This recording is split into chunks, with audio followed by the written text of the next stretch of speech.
حضور مولا کائنات علی شیر خدا کرم اللہ وجہ الکریم کی بارگاہ میں ایک شخص آیا اور آ کر عرض کی، اے علی رضی اللہ تعالی عنہ، کیا اللہ کی رحمت نیک اور بد دونوں پر برستی ہے؟ تو حضور مولا علی شیر خدا رضی اللہ تعالی عنہ نے 2 برتن منگوائے، ایک برتن صاف ستھرا اور ایک برتن کچڑ آلود گندا۔ تو آپ نے اس شخص سے کہا کہ اگر ان دونوں برتنوں کو بارش کے اندر رکھ دیا جائے تو کیا اللہ کی رحمت کی بارش صرف صاف برتن میں برسے گی یا گندے برتن کے اندر بھی برسے گی؟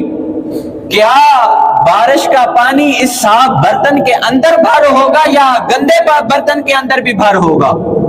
تو اس شخص نے عرض کی، اے علی رضی اللہ تعالی عنہ، جب بارش ہوگی تو دونوں برتن بارش سے بھر جائیں گے۔